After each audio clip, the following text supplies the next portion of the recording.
मोहम्मद और मक्का की कहानी कभी समय था जब अरब प्रायद्वीप के दिल में स्थित एक जीवंत और हलचल भरी नगरी मक्का में एक आदमी पैदा हुआ जिसका नाम मोहम्मद, जो बाद में पैगंबर मोहम्मद के नाम से प्रसिद्ध हुए था।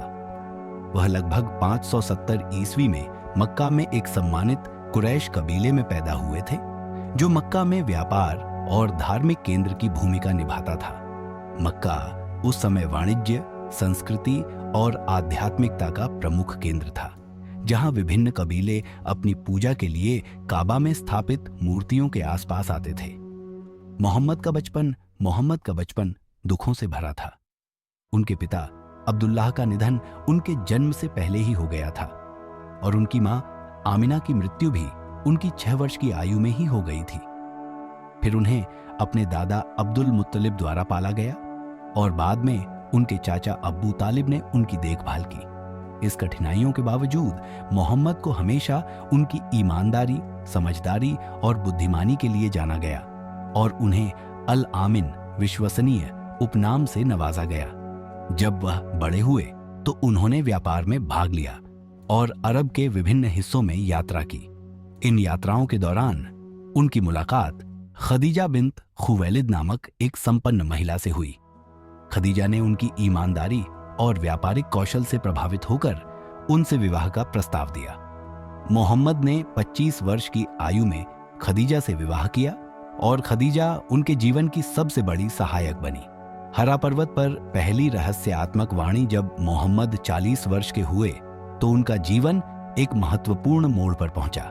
वह मक्का के बाहर जबल अल नूर नामक पर्वत की एक गुफा में अकेले ध्यान करने के लिए जाने लगे। एक रात रमजान के महीने में जब वह गुफा में ध्यान कर रहे थे तो उनके पास एक रहस्यमय दैवीय प्रकटता हुई। स्वर्गदूत जिब्राइल गैब्रियल उनके सामने प्रकट हुए और उन्हें इकरा पढ़ो का आदेश दिया, जो इस्लामिक धार्मिक संदेश की शुरुआत थी। यह पहली रहस्यात्मक वाणी थी और यह वह क्षण था जब उनके जीवन का मार्गदर्शन करने वाले संदेशों का सिलसिला शुरू हुआ। ये संदेश 23 वर्षों तक लगातार आते रहे। इन वाणियों में यह स्पष्ट था कि लोग एक ही ईश्वर अल्लाह की पूजा करें और धर्म, अच्छाई और न्याय की ओर अग्रसर हों। प्रारंभिक वर्षों में उपदेश मोहम्मद का संदेश सीधा था, लेकिन यह उस समय की सामाजिक और धार्मिक व्यवस्था के खिलाफ था। अल्लाह के अलावा कोई और भगवान नहीं है और मोहम्मद उसके पैगंबर हैं। शुरू में उनके संदेश को केवल उनके परिवार और करीबी दोस्तों ने स्वीकार किया, जिनमें उनकी पत्नी खदीजा, उनके कजन अली बिन अबी तालिब और उनके साथी अबू बकर शामिल थे। हालांकि जैसे जैसे समय बीतता गया और उनके अनुयायी बढ़े, मक्का के कुरैश कबीले के नेताओं ने इस संदेश को एक गंभीर खतरे के रूप में देखा, क्योंकि इसका मतलब था कि उनके द्वारा मक्का में स्थापित मूर्ति पूजा पर सवाल उठाना। कुरैश नेताओं ने मोहम्मद को धन, प्रतिष्ठा और शक्ति की पेशकश की, लेकिन उन्होंने इन सभी प्रस्तावों को अस्वीकार कर दिया, क्योंकि उनका उद्देश्य केवल अल्लाह की सेवा करना था। हिजरत, मदीना की ओर प्रवास समय के साथ मक्का में मुसलमानों पर अत्याचार बढ़ने लगे। कुरैश के नेताओं ने मोहम्मद और उनके अनुयायियों को कठिनाई में डाल दिया। 622 ईस्वी में जब मोहम्मद की जान को खतरा महसूस हुआ तो मदीना, जो उस समय यथरिब के नाम से जाना जाता था, के लोगों ने उन्हें और उनके अनुयायियों को अपनी नगर में शरण देने का निमंत्रण दिया। मदीना में मोहम्मद ने केवल एक धार्मिक नेता नहीं, बल्कि एक राजनीतिक नेता के रूप में भी अपनी भूमिका निभाई। उन्होंने एक ऐसा समुदाय स्थापित किया जो अल्लाह की पूजा और न्याय के सिद्धांतों पर आधारित था। युद्ध और इस्लाम का विस्तार आने वाले वर्षों में मुसलमानों को कुरैश के साथ कई युद्धों का सामना करना पड़ा, जिनमें प्रमुख युद्ध बद्र 624 ईस्वी, उहुद 625 ईस्वी और खंदक 627 ईस्वी थे। इन युद्धों के बावजूद इस्लाम का प्रचार बढ़ता गया और मोहम्मद के अनुयायी धीरे धीरे बढ़ने लगे।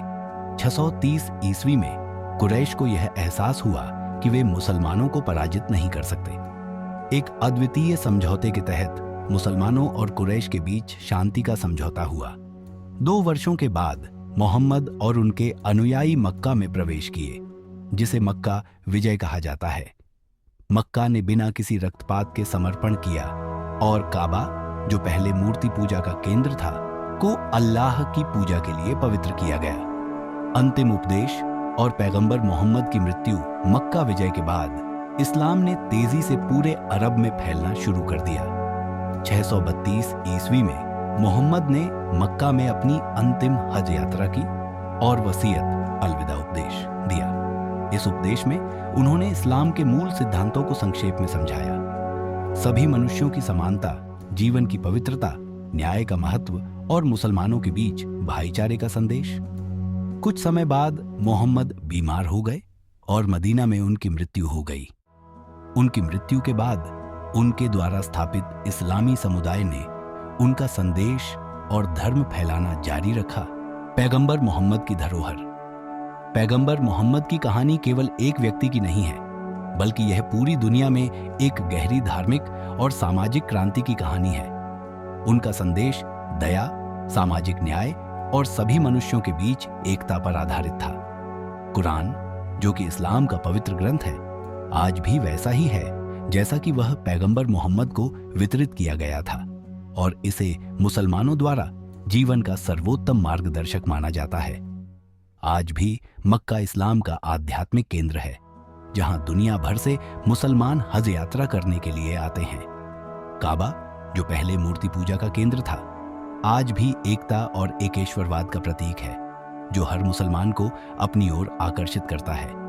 पैगंबर मोहम्मद का जीवन एक प्रेरणा है, जो यह बताता है कि एक व्यक्ति का विश्वास और संकल्प पूरी दुनिया को बदल सकता है। उनके जीवन की धरोहर दुनिया भर में अरबों मुसलमानों के माध्यम से जीवित रहती है, जो उनके उपदेशों के अनुसार जीवन जीने का प्रयास करते हैं।